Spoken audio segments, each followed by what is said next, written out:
alert about how to handle things. You know. The call, let me see. Namaste everyone, welcome to our weekly Interfaith dialogue. Today our special guest is Dr. Frank Kaufmann. He's the founder and president of Filial Projects, president of 12 Gates Foundation, executive vice president and director of spiritual leaders for Prayer Spark, editor-in-chief of New World Encyclopedia, president of the Values in Knowledge Foundation, director of the Inter-Religious Federation for World Peace, and the advisor for the World Yoga Community. Is a long time friend of mine, you know, a very close friend and a family friend. Dr. Frank Kaufmann, floor is for you. Please proceed. Thank you. Guruji has asked me to speak for approximately 30 minutes. Today, I don't know if I'll go that long, or perhaps oftentimes when you're speaking, time flies. So we'll see how that goes. I've decided to just mention three things, and the vast part of the time I'll use is to tell a single story from my life. So the first thing I'd like to say is that I have spent by God's grace, I've been allowed by heaven to spend my entire adult life working in the area of religion and peace. I haven't had a life of business and could come to it later, having created the free space or time, or I haven't had to maintain a career and carve out as much time day by day to do interreligious work. By God's grace, my entire life has been solely and entirely devoted to doing interfaith work, religion and peace work. So I'd just like to show I have thousands as a result of that, I have thousands of stories to tell. I've been everywhere in the world, 95 countries. I've met most of the major contemporary religious leaders of our time. And it's just been my good fortune, and I hope I've been able to be helpful in the world a bit. So what I would like to do is just show a couple of pictures.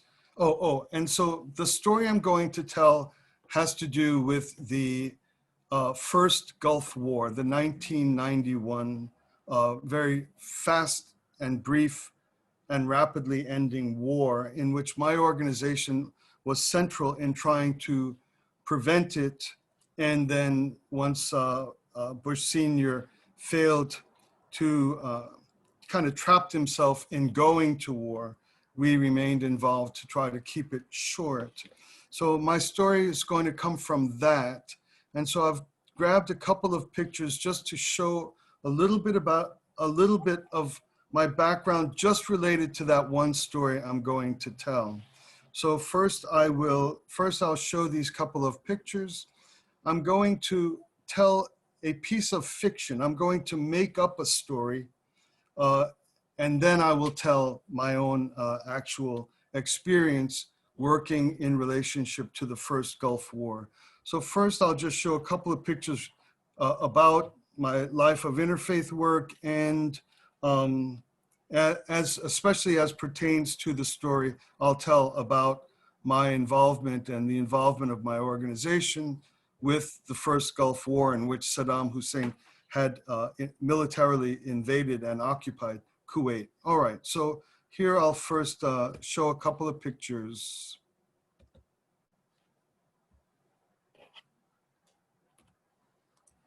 Let me see if I get this in a full screen. Yeah. Okay, so that's to be seen by everyone. Can everyone see that all right? Yes. Okay, very good.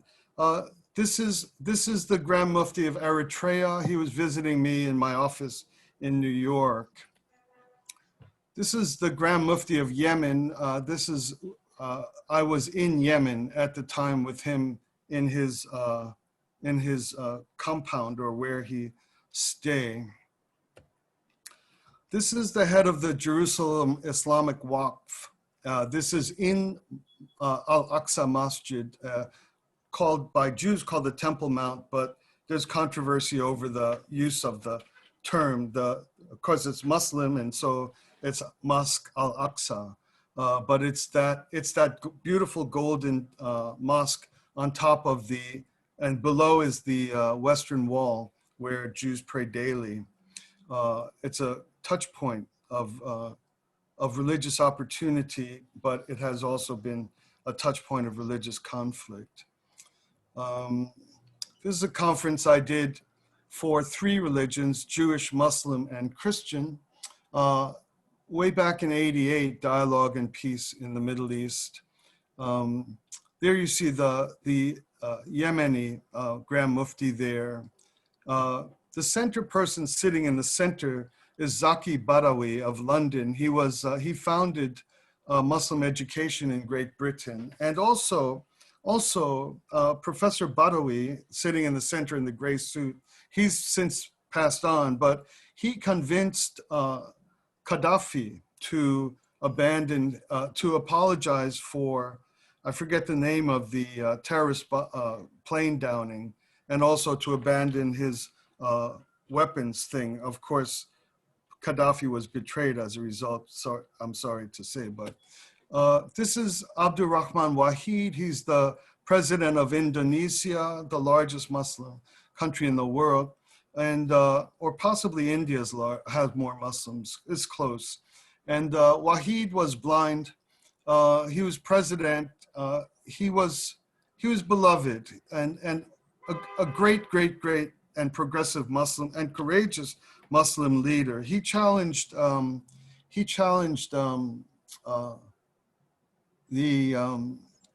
forget what's it called when you leave your religion, apostasy. He challenged apostasy laws, WAHID, which is risky. So he was a great man and a great Muslim. Here's a visit to His Holiness's tiny little room where he welcomes us up in Dharamsala. So that's it. Yeah. So I just wanted to give a couple of pictures and a little background for the single tale I want to tell regarding our work during the first Gulf War. Before I do that, I'm going to make up a story. It's entirely fiction. I have a beautiful daughter. I raised her well. She is one of those rare children that never went through any troubles or difficulties or rebellion in her home. And she was a hardworking student and graduated with honors on her, from her high school and was accepted into a wonderful university. The night after their graduation, some of the young people from the graduating class wanted to go out and celebrate with a meal. I preferred her not to be going out that night, but because it was a special night for her, I said, fine.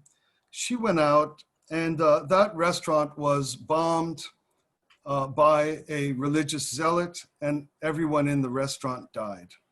Okay, that's a sad story, but the reason why I made it up is to just indicate that oftentimes people that talk about interfaith are critical of religious leaders. They blame, they say, we just get along, but it's the leaders that are greedy and selfish and protective of their doctrines and narrow-minded, and the religions are narrow-minded. And that's why we have interreligious conflict, but regular people all get along. And the truth of interfaith is that it is made up of experiences like the one I just described. People have to get over enormously difficult, enormously painful matters. Of course, the religious zealot that killed my daughter in this piece of fiction, of course, he wasn't acting accurately or well in the name of his or her religion in doing so, but it was in the name of a religion. And I live I live forevermore with the loss of this lovely young lady of my own flesh and blood.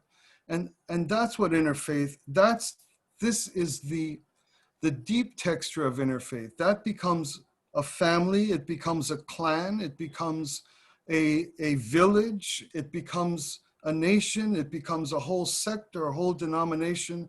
And so when we involve ourselves with interfaith, we need to be sensitive to the very real and very sincere hurdles and barriers that people face when trying to come to the frequently expressed ideals of why don't we all get along, or why are you so doctrinaire, or why do you cling to your religion? It isn't only just plain bigotry or parochialism. The world of interreligious relations has a serious and deep history, and the people who challenge themselves to try to come to the place where we can live truly transcending the pain of our lives and transcending the barriers of our traditions is real work. And so we have to love one another, respect one another, help one another, and be slow to anger and slow to judge. Not the classical slow to judge people of another religion, but rather slow to judge those who struggle toward this capacity. We don't know the lives of the people we deal with.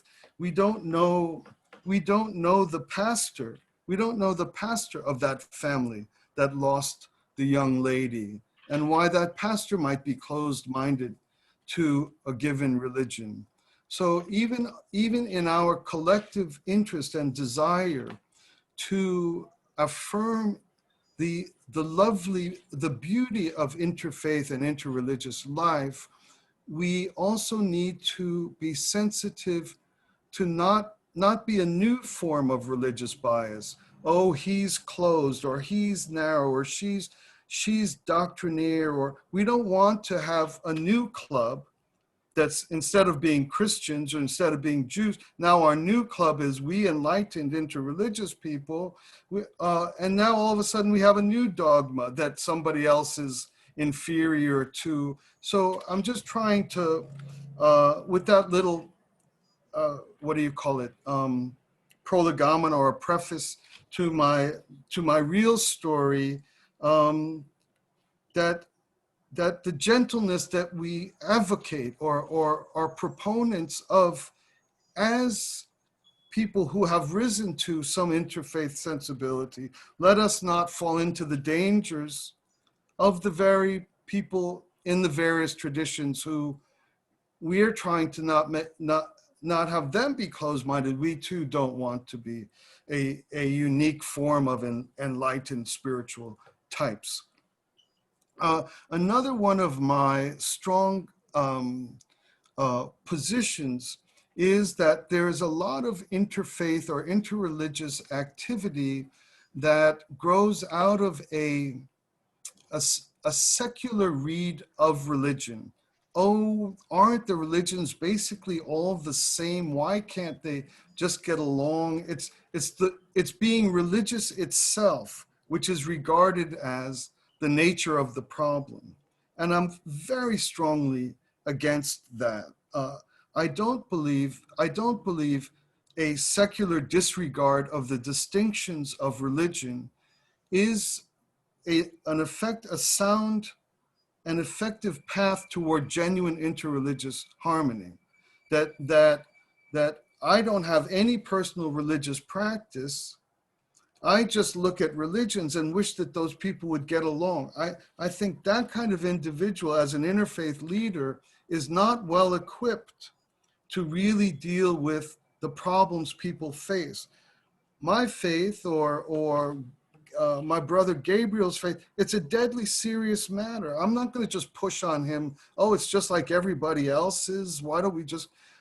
So I believe that interfaith activists are I don't want to, now I'm sounding judgmental, but should be religious themselves. I don't believe in the secular path as really going to get very far in generating, in having the capacity to understand what people of profound and intense personal faith have to go through in order to attain our desired commonness as a community. So here's my little story on of my involvement in the Gulf War. First Gulf War that involved Powell and Schwarzkopf and and Hussein and Kuwait, etc. It goes like, and so here's the story I want to tell, and the story is related to my advocacy that people involved in interreligious and interfaith concerns should be all the more intensely dedicated to their own particular religious path and own particular religious practice. Strengthening it is the fastest way to true interreligious oneness, not weakening it, not weakening my own dedication to the doctrines I believe in. Like if I'm a Christian and I believe that everybody should be saved, more of that is what will make me sufficiently loving to be able to embrace my Sikh brothers, my Muslim brothers, and on and on. More of my faith, not less, not weakened, not softened, not diluted, because religions are the home of guiding us how to be truly loving people. That's what our religion is supposed to be doing for us. And we meet that in one another. We look around this, even this small panel of people here. Everyone is a personally, religiously committed individual. And the roots of our harmony and oneness is not in the diluting of our path and our beliefs, but in the fact that each of us draw closer to the living God or to the divine by following the path we do. And in the divine, our oneness is unbreakable, because as we know, God is one, or all is one, regardless of how we consider divinity. So in 1990, the US State Department, I forget, now the names are forgetting to me, but it was a woman who was in charge of, gave a miscommunication to Saddam Hussein, which allowed him to believe that the US would turn a blind eye if he wanted to go in after Kuwait, and primarily Kuwaiti oil. He invades Kuwait militarily, occupies it, and then the US reacts against it, to his shock. So suddenly now the US is saber rattling, demanding that Hussein leave Kuwait. Now it's a matter of Hussein saving face. He's already become active militarily, and now he's being bullied by the great Satan, by the evil West, by the, America's always throwing its weight around. And so it wasn't easy to get him out.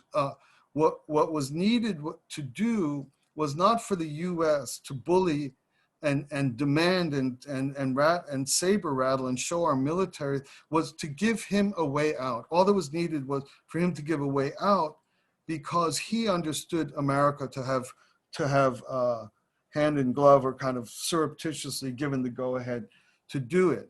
But instead, the reaction of the US was military. My organization, and so Hussein now had become hostile to the US, whereas his move on Kuwait had nothing to do with the Christian West. And so when he became activated in geopolitical anger, he moved toward declaring his activity as jihad, as religiously sanctioned, as jihad against the West, because the US was threatening him. And he tried to activate a misinterpretation of jihad to strengthen his rear guard, so that if the US acted against him, the entire military, the entire Islamic world would arise in arms, and he was basically threatening kind of a third world war, like the entire Muslim world against the Christian world or something like that. And because he didn't originally, but as a tactic or as a strategy, brought up the religious thing, my organization, the Council for the World's Religions, got involved, and we wanted to pull the rug out from Hussein on the jihad issue, just on the religious issue. And we wanted to remove that as a I forget the right word now, it's as a justification, a religious justification for his move. And so because I work only with religious leaders, I needed to, or we were trying to establish that Hussein's, we weren't doing anything on the geopolitical matter. We were just trying to help him go home peacefully and stop occupying another country. But mostly we were trying to prevent a Christian-Muslim war out of this silly misstep from the US State Department. And so my organization gathered 9 grand muftis of Egypt, Yemen, Syria, Pakistan, even Israel. Israel has a grand mufti, 9 altogether. And we gathered them secretly in Alexandria for a secret confab to invest in 3 days of Muslim jurisprudence to study the claims, to study everything about the claim of whether or not this was jihad. And then, oh, by the way, a grand mufti is the highest spiritual and juridical authority in Islam. Every country has one. It's like the Supreme Court. But it's an individual. It decides on it's like the Supreme Court, only with Sharia law, which has spiritual quality to it. So and what they do is they issue fatwas. Everybody's heard of a fatwa, I believe, yes, on the call, right? I'm sure. So a fatwa is the final religious decision, final religious authority stating whether or not a religious deed is sanctioned or is kosher or is meets Sharia law by the highest intellects and spiritual leaders. So we had nine grand muftis, 9 in Alexandria, and this was such a what do you call it? Such a high ticket. I can't find the right word. Like a package that's too valuable, that the Egyptian government had Egyptian army in our meeting room the whole time. We were sitting around a conference table like any old conference table,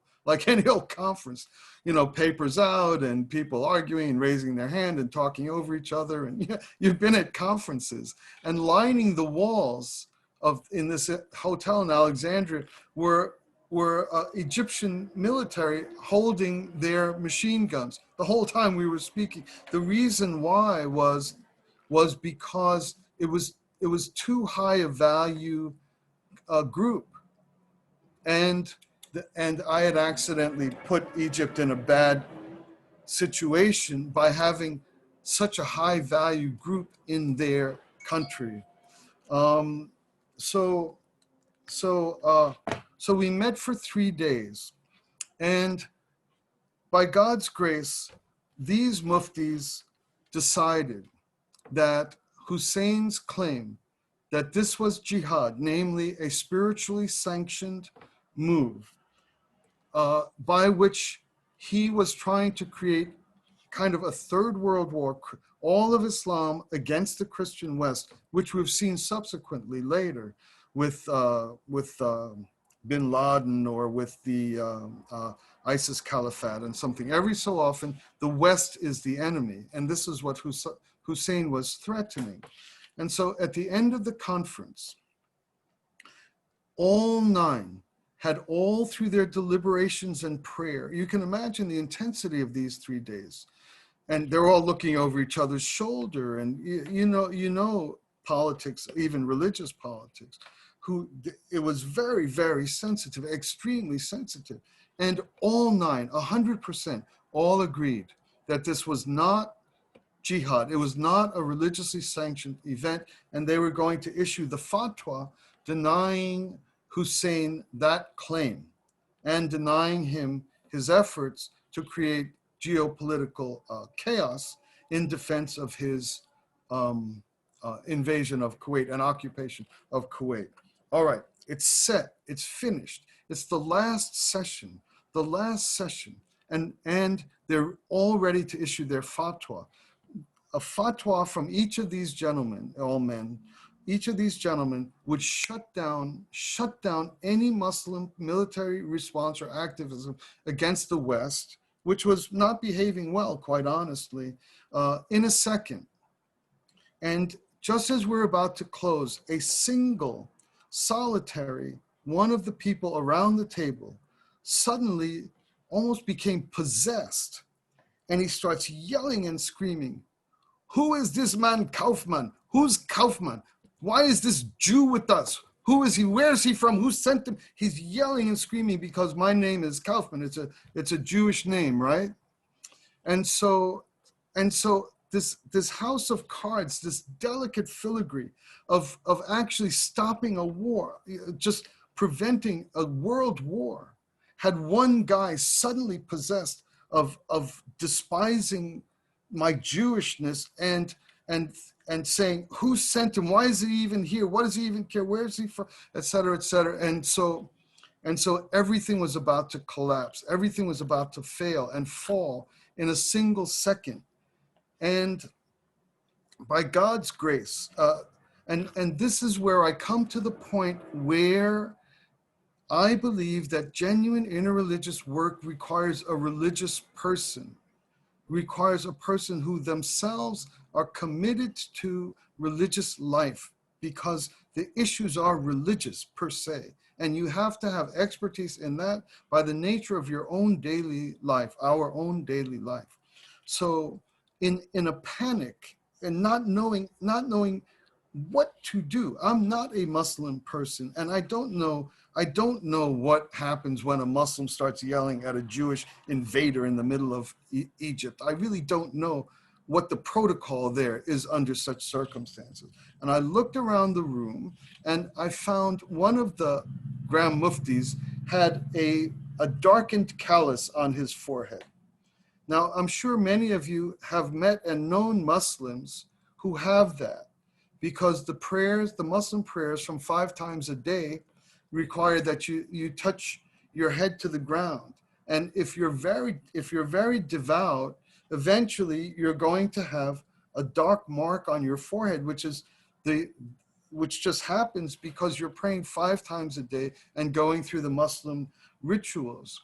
So in the middle of this guy yelling and screaming and suddenly breaking this fragile, real success, I said to this Grand Mufti, I forget which country he's from now. I can go back, but anyway, I said to him, Abdul, from the looks of your forehead, I would guess that Allah is familiar with the sound of your voice. Can you please pray and find out what is the proper resolution of this issue? And the place went silent for as long as that gentleman finished in prayer. He rose up from his prayer. He didn't go through rituals. He just sat at the conference desk, rose up from his prayer and said, we are absolutely correct to issue this fatwa. We need to protect the world in the name of peace, of which our religion is the religion of peace. And so it was him, not me, that decided for the Muslim community gathered which was the direction they should go. The fatwa was issued for all 9 countries. And to my shock, that these guys dressed in, like, not lungi, but like just, they look like poor guys and turbans and ill-fitting Western clothes. And they were so, their fatwa went out over the wires, out over the intelligence community into their countries, like in an instant. I was shocked at their link to the intelligence community. But, and that was a success. And Hussein's claim to be acting in the name of religious justification was removed, and the war ended extremely quickly, thankfully, and it should never have even happened in the first place. So I'll conclude. I said I was going to go short, and instead I went long. So please forgive me for that, Guruji. I'm sorry about time, but my point is that interfaith is a religious activity in nature. And because I've gone over time, I'll stop quickly now and asking your forgiveness on that matter. And thank you for the time and attention. Thank you.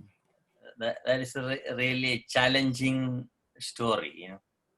You see the tension when you go to the final part for decision making. Especially with the intercultural and religious international events. And it's very stressful. And it will come for favoritism. I want to favor my religion or my family, always fall in that area. That's a drawback we see for all the peace movements. So I'm going to open up the floor for questions. Those who want to ask questions, please let me know. Who is going first? Doris, okay. First, I want to say I have enjoyed this presentation this morning. I was in Israel last summer, so I had a chance to actually visit the sacred spaces that you pointed out in your message. But what comes to me in listening to your presentation is taking deeper the understanding of how the different religions come together in unity, and what are some of the factors that influence the degree to they can really come in their purity and from a consciousness of the divine presence. My question has to do with the impact of culture and understanding of culture and how that may influence someone of a different faith coming together based on what they've heard about practices of a religion and how what they've heard about the practices of religion kind of discourage, if that's a good word, their fullness of participation. Because somewhere in their minds, and I've had this experience with people, they think about, well, Christians do this and I can't accept that. My religion doesn't accept that, but I'm willing to come and talk. So if you could speak to that, how culture may have an impact on one faith ability or one individual who practice a faith ability to come to the table from a common sense of purity. Wonderful. That's a wonderful question. I'm very grateful for the question.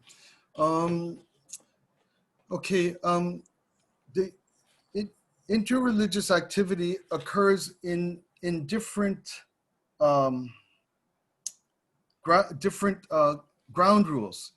So if you're in a multi-religious environment, people already know that they will be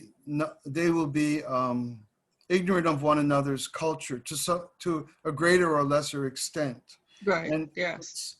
It's welcome or understood, or it's not problematic because it's the nature of the meeting. We are it's kind of like trying to learn to use chopsticks, and how everybody around the table want to help you. You're not offensive in that you don't know, or something like that. It's kind of exciting. It's a chance. It's more of a chance to share. And then there's bilateral meetings and so on and so forth. But what I believe is, that's what I mean by different ground rules of different types of encounters. The most important thing, Reverend, I think in what I'm hearing in the question is, we should never pretend to be something we're not. We're better off to confess our ignorance, to be plain in our ignorance. Yes. And then there's no getting it wrong. But trying to pretend that you know, or because I've learned a few words of Arabic, or it's overblowing ourselves, is when we have the potential to be an offense. Yes. I believe.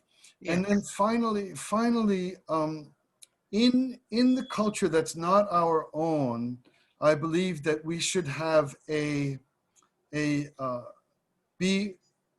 the coattails of a beloved, or of a close friend, or something like that.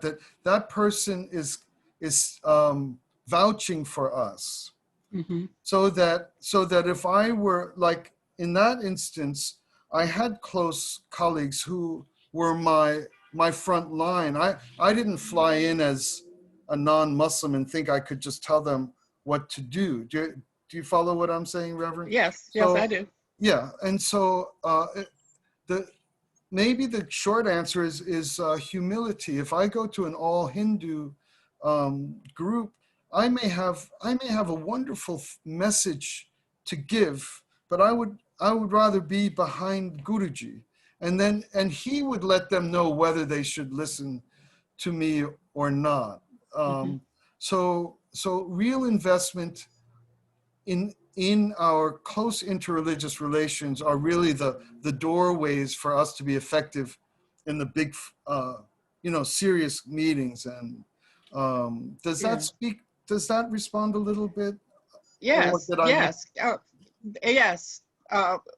What I found in some of the activities that I've coordinated is people come to the table with certain biases that they've heard and not really experienced. But they come, and I accept that their attendance says that there is some level of intention of coming together at one. Right. But yet there is still some trash in the cup. Yeah. That goes back to, I can't be, not my full self is present. So Right. I like your suggestion of having, I guess the word is an emissary. Yeah. Someone that goes before you to kind of help prepare you, and who can speak for you to be a part of this collective gathering, so that when you are sitting at the table or when you are sitting at a seat, that you are in your fullness. Because you come from a different perspective. You come with a different intention. Yeah, you're vouching. Not to destroy, but to create. That's it, Reverend. Yeah, just in the middle of what you last said, I don't. Maybe almost everybody on this call will have, like, you're out with your family and somebody's trying to be nice and they're messing up. Yes. And then at the end of the day, you go home to your own house and you say, "Oh, that poor guy, he wanted to be." Yes. Yeah, and that's so. I wish more of that. I wish more of that leniency were operating right now in America. Yes. Yeah. Thank you. Thank you. Thank you.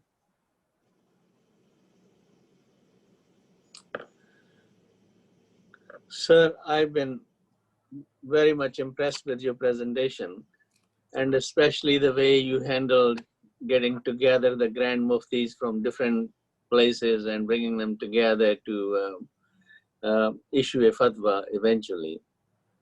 As a Sikh, I have noticed that a lot of time going to the interfaith gatherings, the presentations as lucid and clear as you made is not always there, and people's mind is that as if they're going over there, they don't want to hear anything bad about their own faith, and they don't want anyone to question them unnecessarily or expected to do something which they won't feel comfortable with.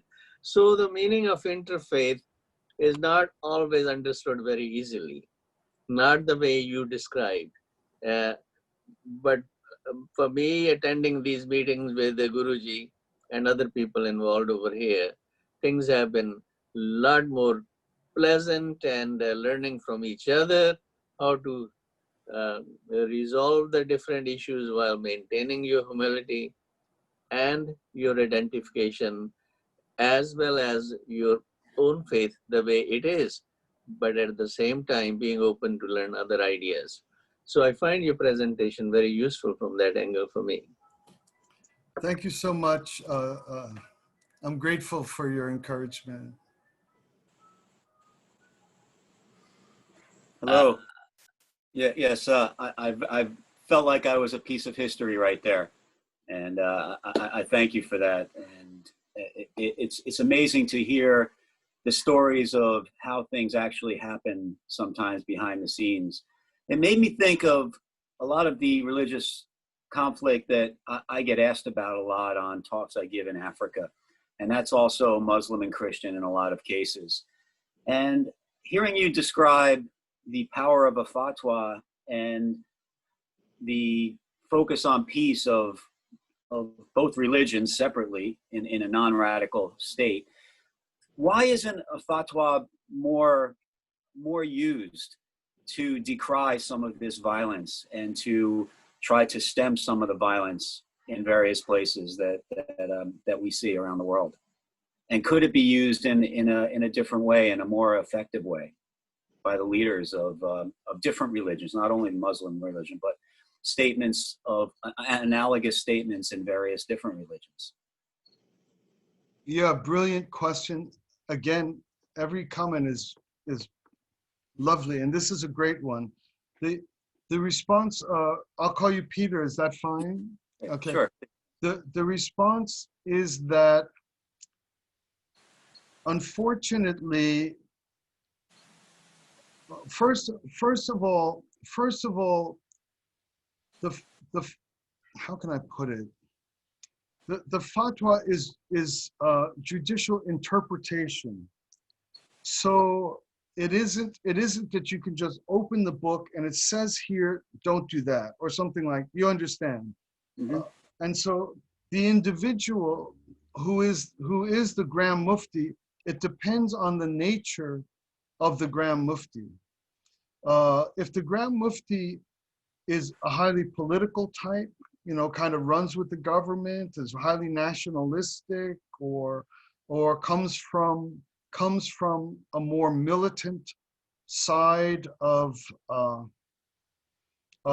interpretation of his it's always his tradition, then you're not going to, you can't count on the fatwas to necessarily always land on the side of insisting on peaceful behavior. And so, like in the case of, and then what happens is, because there's not a singular authority, like in Roman Catholicism, there's a singular authority. But in Islam, every Grand Mufti, you only go as high as a nation. There's no single fatwa that can be given for the entire religion, except that Al-Azhar of Egypt, it has a very high status. It would be like research coming out of Stanford or something like that. It has a high status, but it's not binding, because each nation has its own Grand Mufti. So, for example, the al-Baghdadi, when he established the ISIS Caliphate, declared himself as capable of issuing the final word on what is the proper understanding of Islam. And he issued all kinds of fatwas. And so then once that happens, you don't really have the mechanism by which it can be singularly decided globally once and for all. It becomes a debate of various schools of interpretation, and it depends on the spiritual quality and the peaceful quality of the given leader, even as high as they are. So in America, there may be very powerful Christians who make declarations that are quite not peaceful, right? Quite religiously divisive, and even though they've become quite powerful, they might even have integrated themselves into some levels of political influence, right? But so it's similar in Islam that yes, there is the power of the fatwa, but it's not always reliable that you're going to get the guy to say the most irenic and peaceful conclusion in how they interpret their tradition. Are there equivalent to an encyclopedia of Grand Muftis and their backgrounds? I had a book when I was in business and I was doing international stuff, how to negotiate anything with anyone, anywhere in the world. And I still have it in my library. Sounds great. That for religion would be, I hear your message, and these people would change over time and their backgrounds are always varying, but it seems like that would be an important reference that I might have to start compiling. Yeah, this is fantastic. I never thought of this, and this is brilliant. This is really brilliant. A kind of like a yearbook, like a who's who, or an annual thing of who's in power in the various religions, and that's fantastic. I love that. I will work with Guruji and to see if we can't collect some resources and start to compile this. It's a great idea. Thank you for your talk. Thank you. A lot. Thank you. Gabriel.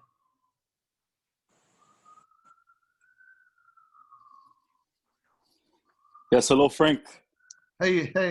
I forget your given name, your spiritual name. Premdas. Premdas. Yeah. Hey, nice to hear you. Nice to see you, Frank. Man, amazing story. Amazing. Thank I mean, I walked with you. I got to know you, but hearing this, I felt your energy before, but this story brought it all together. You're a real messenger of peace. I don't have any questions. I just want to say, God bless you, man. Thank you, Premdas, for everything and for this. Thank you. And somebody is from Delhi, Ranjit. Unmute yourself. Yeah. Hello, am I audible? Yes. Hello, am I audible? Yes. Am I audible? Yes, you are. Yes, you are.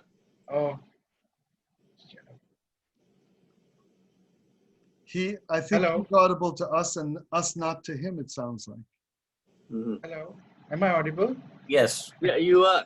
Okay, let me try. You can continue. Ask the question. I think we're not audible to him, Guruji. Oh, okay. Maybe he can somebody can chat to him and he can fix it. Yeah. Thank you. Let me see. Somebody can type that he's audible to us. Or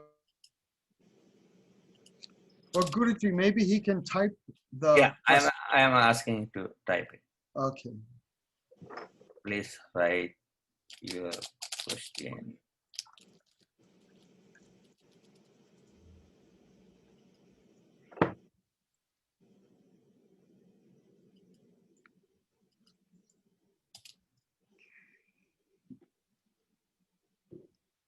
I think a connection problem is there.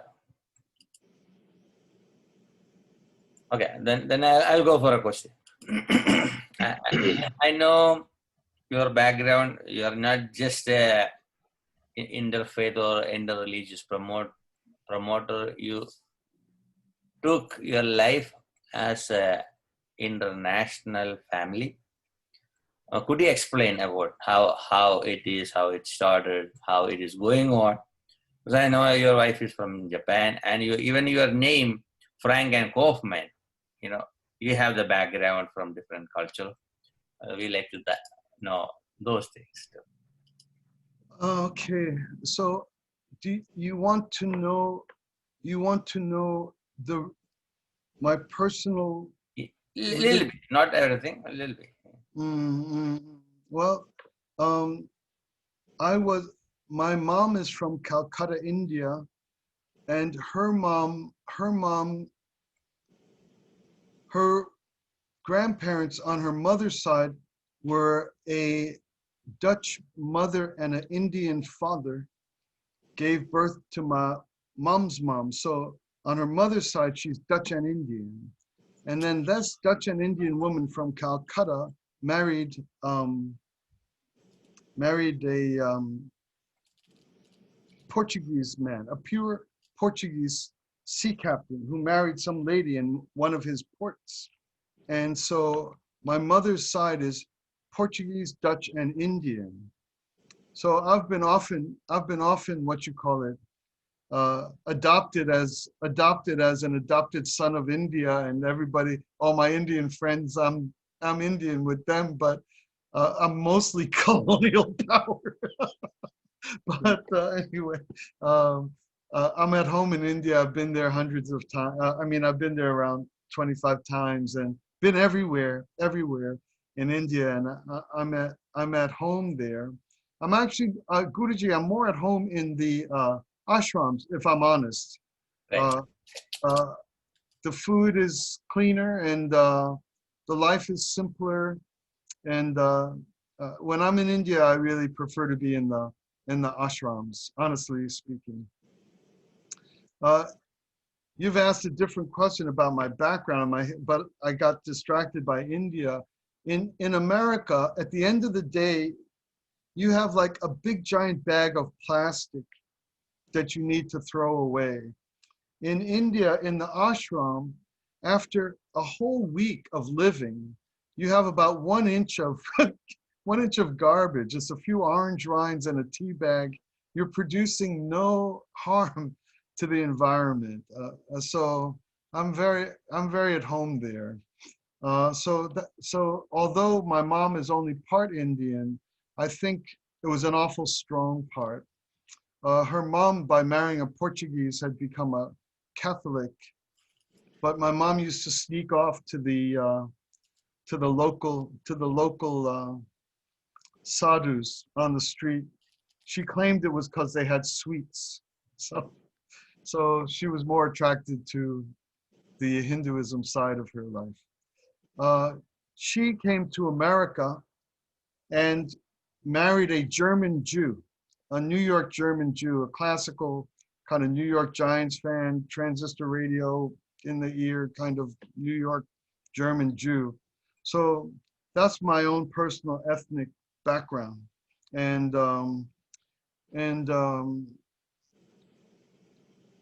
when I married a Japanese woman, I told my children, at least you're half something.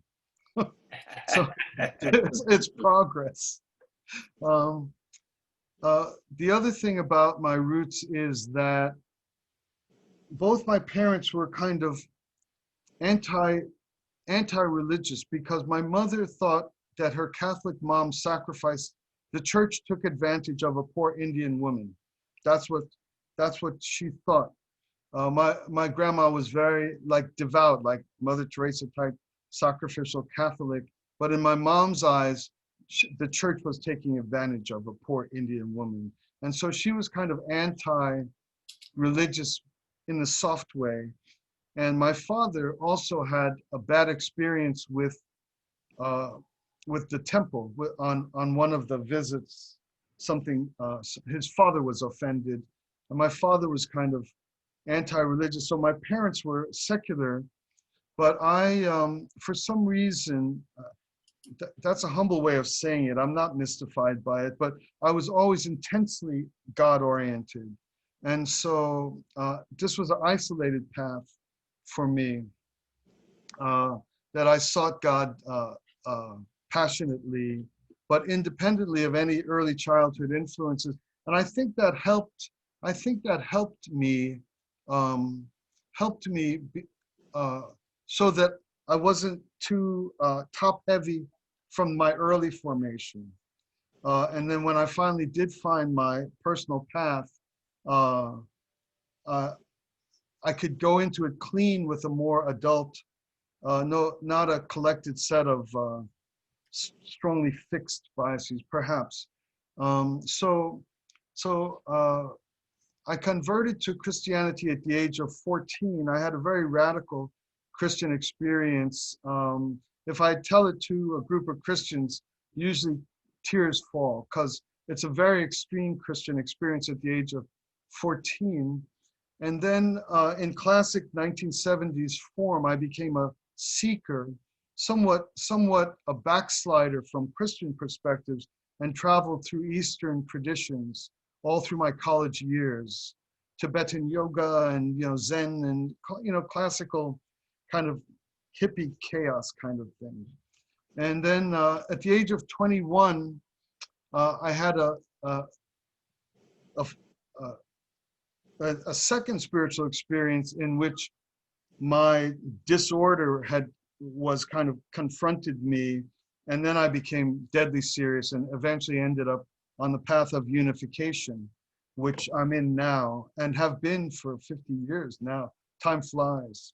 And it was in the context of the unification group that all my interreligious work happened, and I met my wife and raised my family and the like. Is that something like what I was meant to respond to? Yeah, that's good, because people can understand how you went through in your spiritual path. A lot of time we born in a particular religious group or a cultural group, but there's a evolution happen in your life. That's why I want you to express that one. That way people can understand what is interfaith will do in our life. We may be born in a Christian family, but we end up in different religious teachings.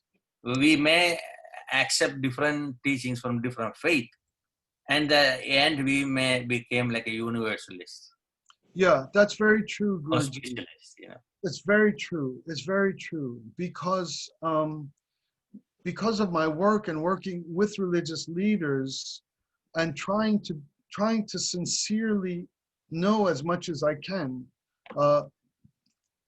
In almost every case, Heavenly God has given me a flash of exactly what it means to be a Sikh. And suddenly, I was nothing but Sikh, at least for a moment. And nothing but Muslim, at least for a moment, because I'm trying to know my friends well enough. Does that make sense? Yeah. And eventually, when that happens to you, you start to drink from the spring of that tradition, even if it's given you even just for a moment. So may I ask you, when you said unification, is it the movement founded by Reverend Moon? Yes, that's correct. Oh, okay. Okay, Ranjit is back from India. That's a connection problem. Ranjit, go forward, otherwise you may lose your connection. Yeah? Then we'll continue. Am I audible? Am I audible? Yes, move on. Oh, that's great. Thank you so much for this excellent dialogue today. And you have touched upon many new paradigms, telling that individuality has to be preserved, the identities have to be preserved, but at the same time, we need to be thinking about others, and that is real interfaith. I actually completely agree with that thought process, because I believe that there is nothing in the spiritual world that has not already been said. So we know exactly what needs to be done, but the only thing is that we are not doing it. So here, the idea of thinking, organizing interfaith dialogues or participating in interfaith harmony is not to create another group, as you rightly said, of another enlightened being who now would like to consider others and they would like to look down upon those people who are not in this interfaith group. So that should not be the case. I completely agree. So I have some thoughts which I would like to share with you regarding this. So one thing I would like to say is that in 2017 there was an Oxford University research, and they found that extremely spiritual people and atheists do not fear death as much as those in between. This suggests that there can be an extremely large group of people who are religious, visit religious places, and participate in public prayers, but who may not completely trust in the supreme power. And these are the people who fear death far more than even the atheists. Spirituality is all about trust. It is not just about trusting our creator, but also about trusting our faculties such as critical thinking and scientific reasoning, which are gifted by creator. Now, in this particular context, I would like to add some more points, and that is, what about, I mean, what is the real interfaith thinking? So I have a thought in this particular thing. What I say is that each are all religions equipped to show us the route to the higher power? Yes. So all religions, each railway station within a country, big or small, is authorized to issue tickets under the law, and no station can refuse to accept valid tickets. Similarly, every religion is complete in itself to issue direct passes to connect with the Supreme Being. So the idea is not to, create a new order in that way, but yes, the idea is to create an order which, keeping our identities intact, at the same time bringing about some changes in our traditions, beliefs, rituals, in order to be more accommodating, more accepting to all others, so that together as human race we can progress in the positive direction. And to me, positive direction is uh, making this world a better place to live in, so that our future generation will have a better place to live in. The planet Earth needs to be taken care of. So we should move in the positive direction together as a human race. So, my question basically is, like, I believe that one thought process is that you maintain completely your identity, then you become completely unique and separate. The other thought process is that you completely lose your identity and you mingle yourself with the rest of the world. These are two extremes. I think interfaith harmony is somewhere in between these two extremes, where you do not lose your identities wherever you are. If you are a Muslim, if you are a Hindu, if you are a Christian, that's perfectly fine. But at the same time, think about others. I mean, you may have to make changes in your rituals. You may have to make changes in your beliefs, in your traditions, so that we can be more accommodating. And so my question to you is basically, what do you think about this particular thought process, where we are saying that we should be somewhere in between the two extremes? Yeah, I like that a lot. I like that a lot. That's a kind of a higher order of thinking, or a next kind of level of reflection and analysis that on first hearing sounds very sound to me as I hear it. I like it. The two extremes are to be entirely imagining that my path must be pristine and untouched for my liberation, and or that I must learn everywhere all the time from everything all the time, kind of with no anchor or something like that. And I think all I can do upon first hearing it is hear it with the ears that I'm wearing now. And that describes my life exactly. My life is a mixture of traditions and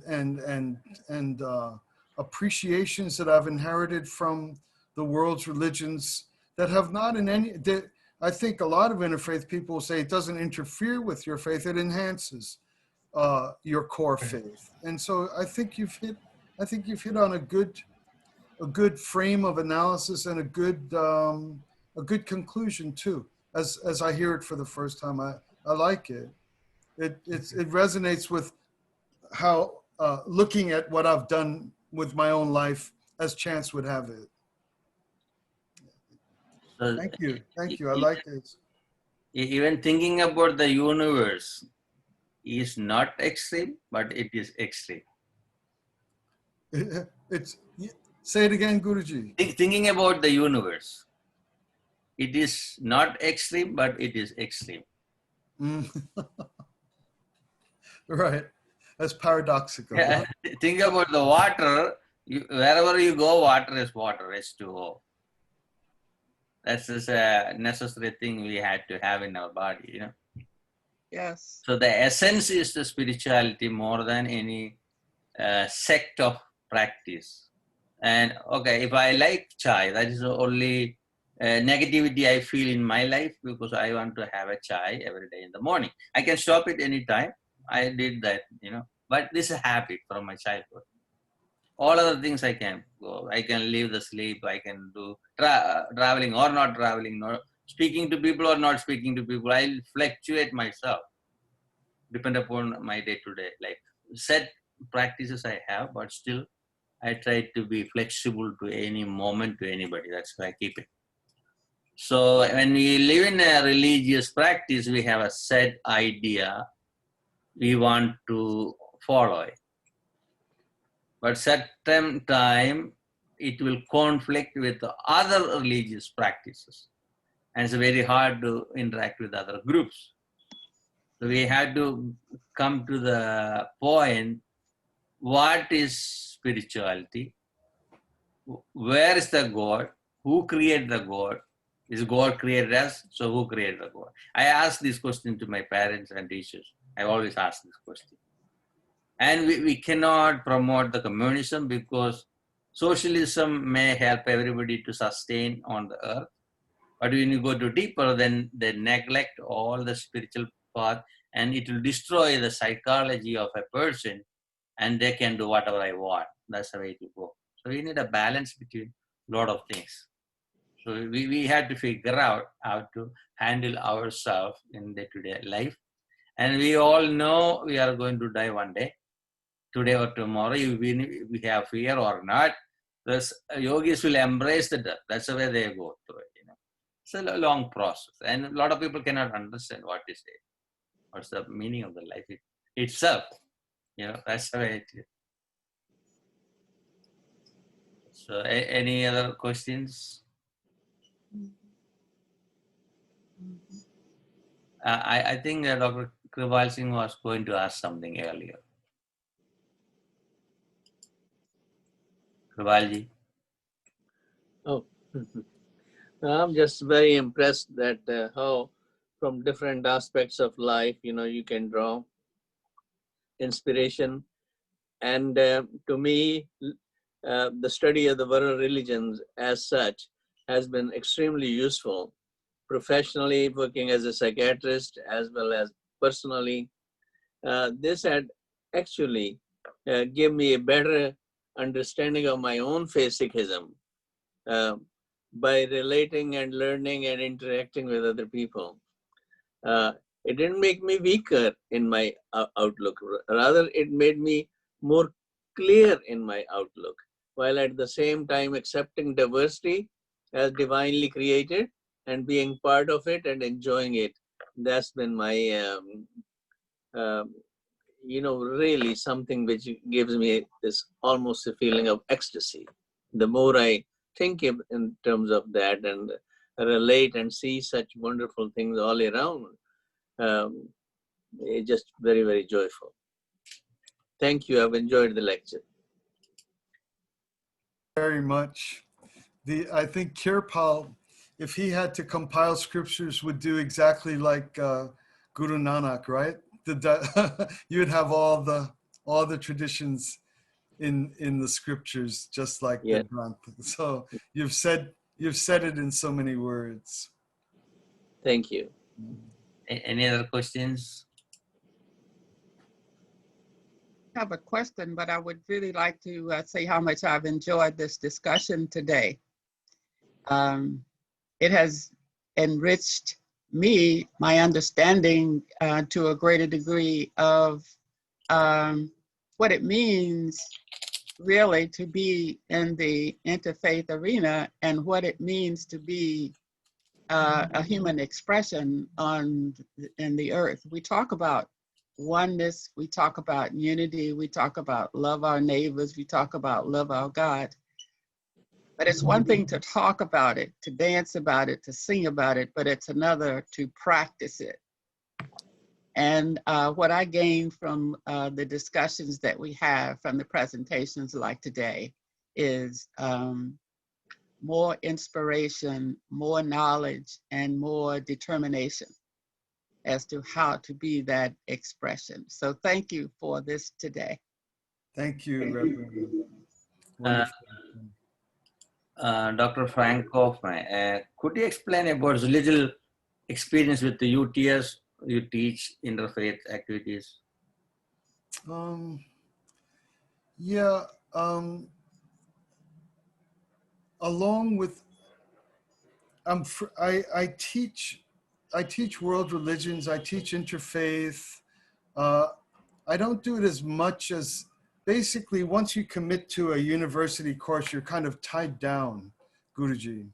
And you're maybe not anymore. Well, I don't know now with people doing so much Zoom and online, but I should teach more, but my work involves me in travel.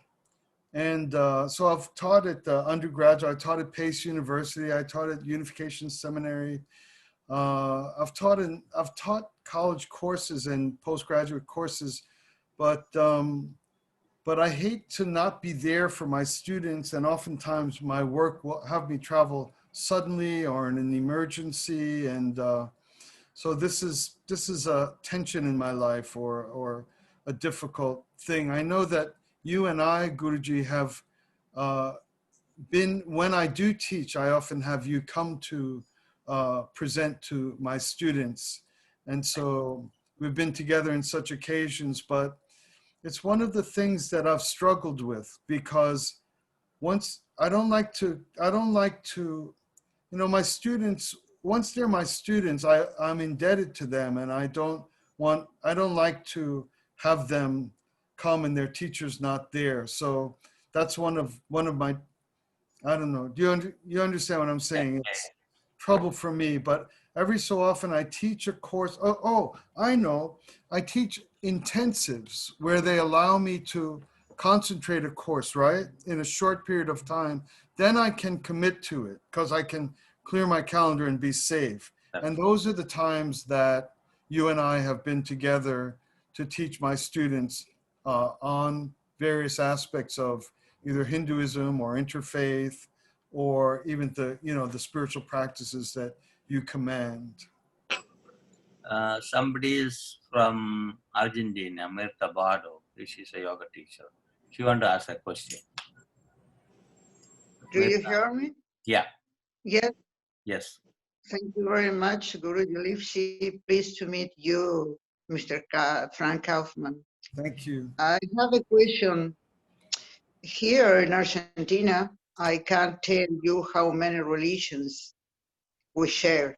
A lot of religions. But I have a question to myself and to you, like if I am your student now in this moment. I play this role. I want to be your student, and I ask me, we don't need not more words in the name of religions, and not happen in my country words on about religion's name, but why in the world still war is on in the name of religions differences? That is my question. If you understand me, my question, what is? Yes, I do understand your question. I think there's a number of reasons why we find wars in the name of religion.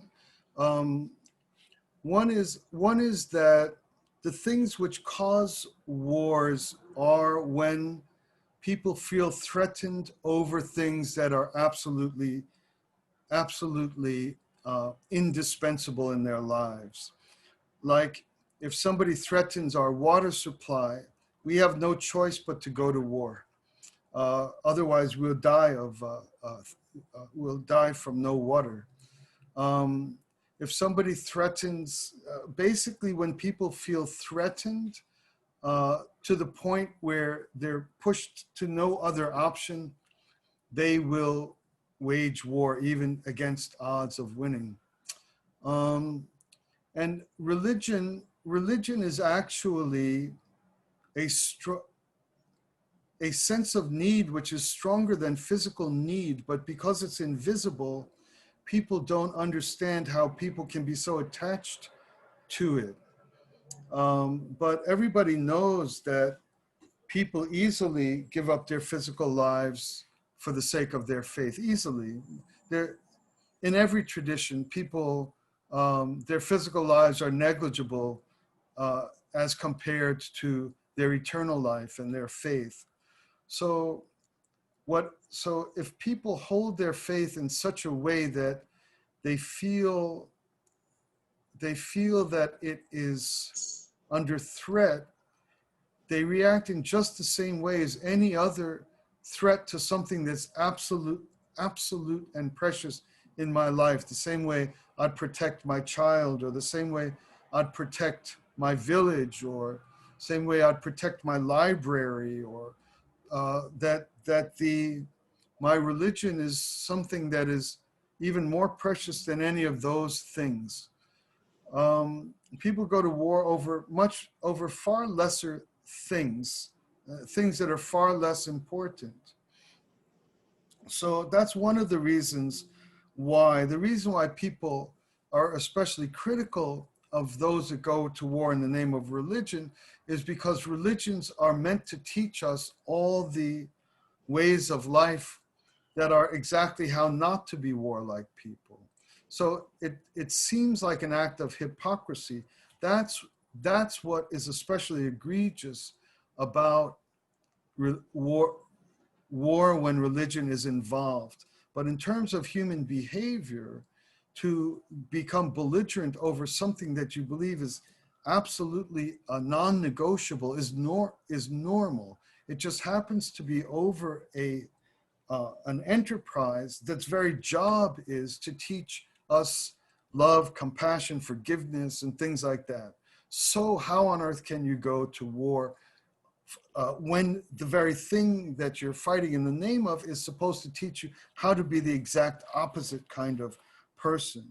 But if we do look at it in terms of protecting, preserving, and guaranteeing that which is absolutely indispensable in our lives, sacred beyond measure. So for example, if there were a book written in the blood of my own dad of his love letters to my mom, so I might give my life in defense of that. It's something that's sacred and can't be violated.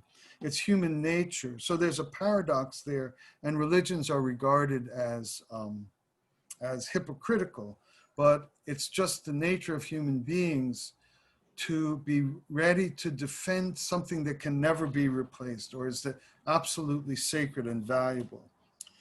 The real problem for the gentle lady, Mirta, the real problem is those that are aggressive in proselytization and go to war over doctrinal insistence. That is just demonic in my account. That's where the legitimate condemnation of war in the name of religion is right 1,000% of the time. that you would actually harm a life to put in place your own narrow doctrinal understanding of how people should live. That's evil. It's a form of evil, and it's one of the most towering forms of evil, in my opinion. But more often than not, Mirta, things that are, it's because of the intermixing, like milk in the water, of religion and political authority.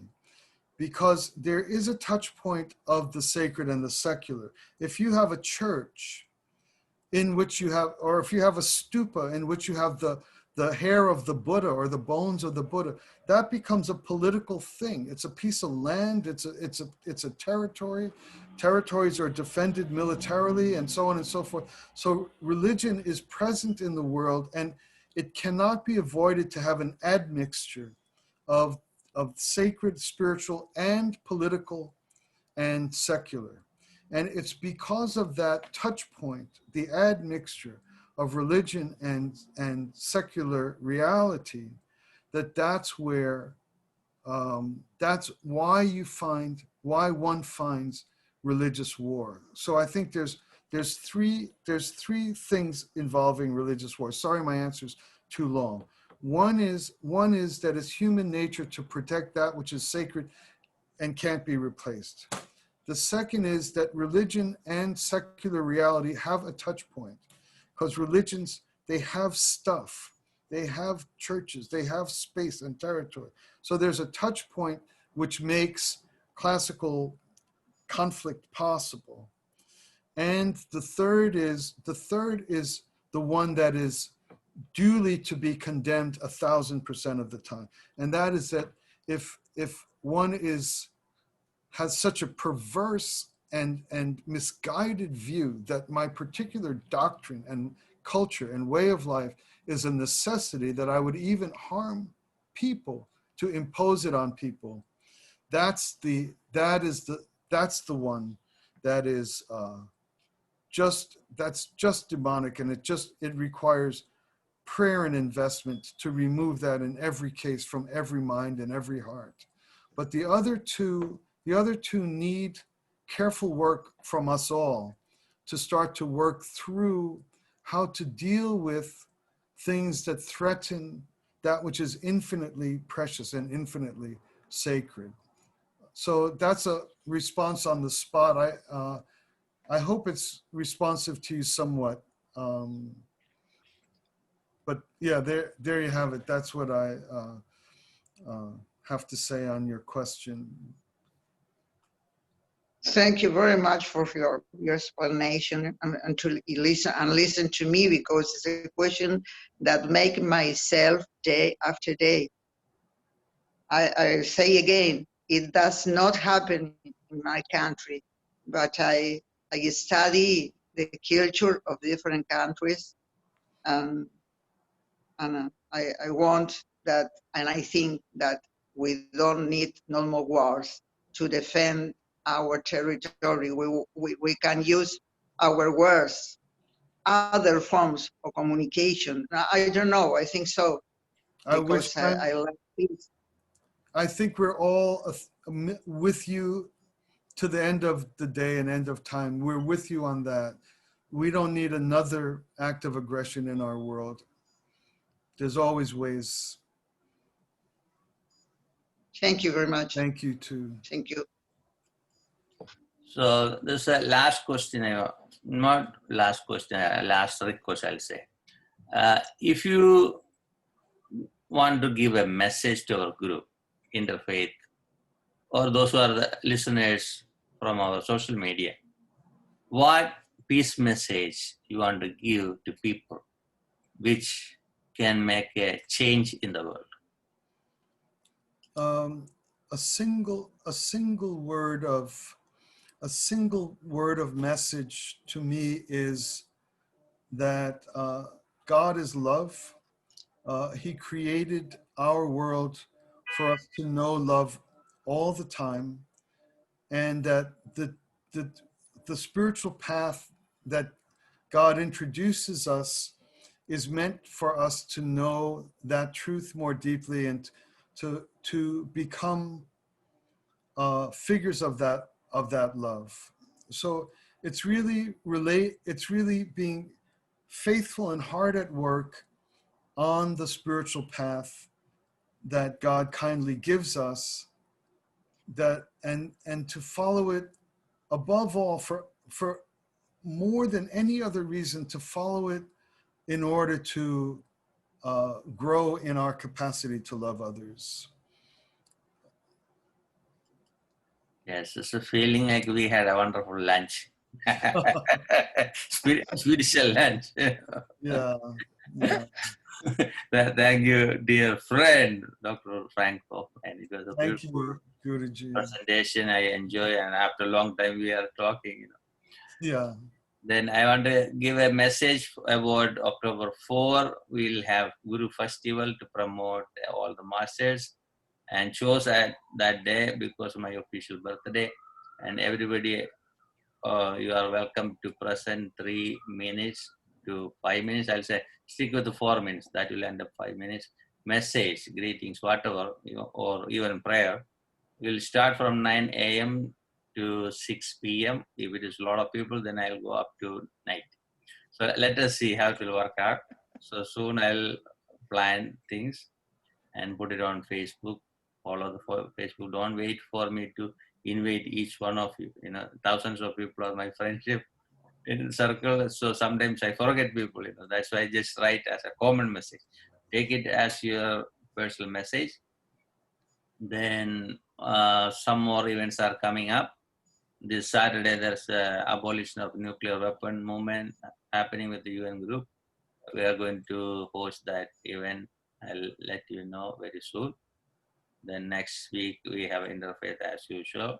And any other events coming up, I'll let you know. So thank you, everyone. Thank you, Dr. Kaufmann, again for a wonderful presentation. We'll be in touch and see you very soon. Thank you, everyone. Namaste. Thank you. Namaste. Namaste. Thank you, everyone. Ashe. Thank you, Namaste. Guruji. Thank you. Blessings for all. Thank you.